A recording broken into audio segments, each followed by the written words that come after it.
Bideo honetan, prostatako brakiterapia erakusten dugu. Jode 125 hazien inplante iraunkorraren bidezko prostata brakiterapiak. Denbora realean egindako ebakuntza barruko egokitzapen teknikaren bidez. Bilboko Basurtuko Unibertsitate Ospitaleko prozeduraren arabera.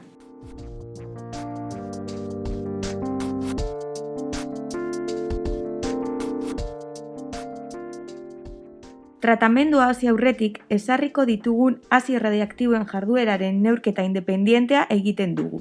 Eta egiaztatzen dugu ez dagoela desbideratze esanguratsurik hornitzaileak adierezetako jardueraren aldean. Kasu klinikoa 57 urteko gizonezko batena da. 7,6 nanogramo mililitroko pesea eta esker lobuluan ondesteko ukipien susmagarri duena. Eko bidez gidatutako biopsia Gleason 3 adenokartzinoma bat erakutsi zuen esker lobuloko 2 zilindroetan.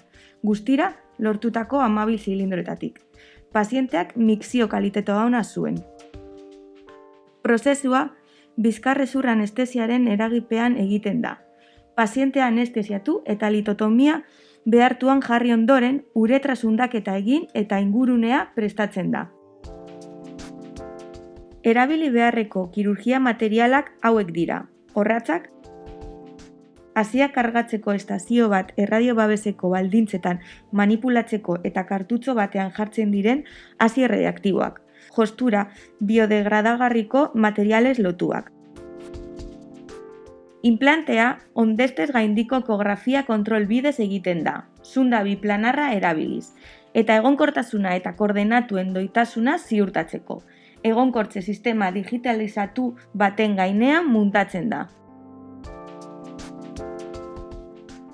Prostata bere 3 ardatzetan ondesteaz araindiko zundarekin lerrokatzen da.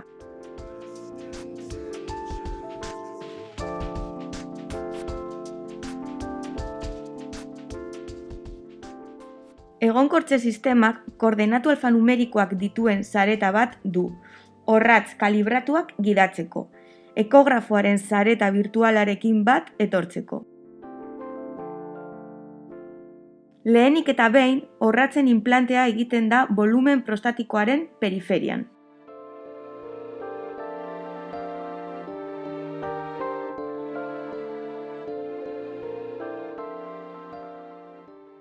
Orratz periferikoak ezarri ondoren, ekografia irudiak lortzen dira brakiterapia dosiak kalkulatzeko planifikatzailean.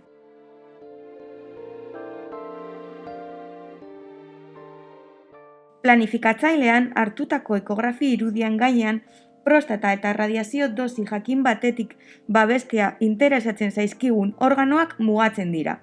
Uretra, ondestea eta maskuria.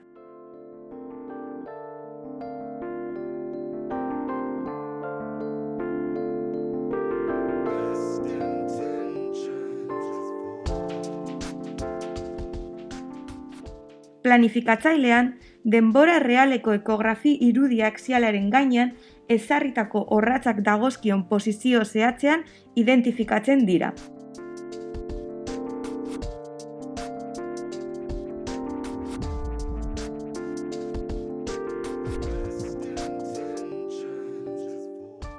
Jarraian, planifikatzailearen softwarea erabiltzen da erradiazioaren banaketa optimoa eragiten diguten hazien sakontasunaren eta kopuruaren lehen estimazioa lortzeko.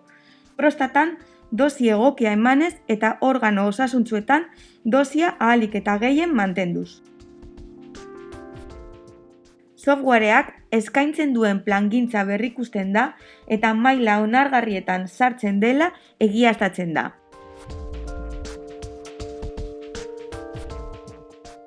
Hasi erradiaktiboen kartutxoa muntatzen da karga estazioan. Plano sagitaleko lehen orratza identifikatzen dugu, sakonera doitzeko. Eta beharrezko aldaketak egiten ditugu planifikatzaileak proposatutako sakontasunean. Beharrezkoa bada, ezartzeko proposatutako hazien kopurua ere aldatuko dugu. Orratz honetan zehazki, mintz uretran dosia murrizteko proposatutako 5. eta azken hazi erradiaktiboa ez ezartzea erabiki genuen. Karga estazioan behar den hazi kopurua ateratzen da, eta edukiontzi estilete batera pasatzen dira.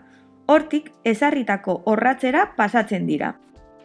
Sakonera kontrolatuta, hazi trena bere posizioan mantentzen da fidatzaile baten bidez, orratza ateratzen den bitartean. Era berean jarduten da hurrengo orratzekin. Beharrezkoa bada, hazien posizioa doituko dugu ezarri ondoren biztaratzen ditugunean. Prozeduran, ezarritako jardueraren kontrol bikoitz independentea egiten da, planifikatzaileak eta erizaintzak egina.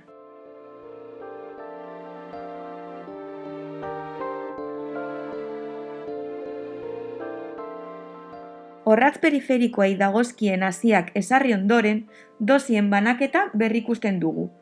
Lehenik eta behin birtualki erabakitzeko orratzen posizio eta karga optimoa posizio zentralagoetan. Kasu honetan, erdiko 2 orratz jartzea erabaki genuen.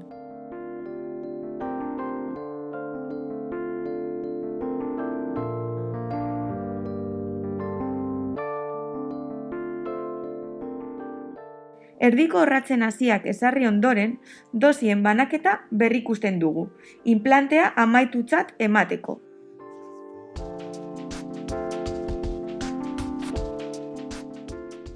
Inplantaren ondoren, zistoskopia bat egiten dugu uretra bidea eta maskuria berrikusteko eta hazi radioaktiboarik ez dagoela egiaztatzeko. Soberako hazi radioaktiboak dituzten kartutxoak erradio babes baldintzetan biltegiratzen dira. Material radioaktiboaren enpresa hornitzaileak aldiro ken ditzaten. Hautatutako pazientetan, kontrol emaitza bikainak eskatzen ditu jodo 125 hazien inplante iraunkorraren bidezko prostata brakiterapiak, kirurgiaren eta radioterapiako beste teknika aurreratu batzuen aldean, eta abaintal argiak ditu erekzio funtzioari eta digestio toxikotasunari dagokienez.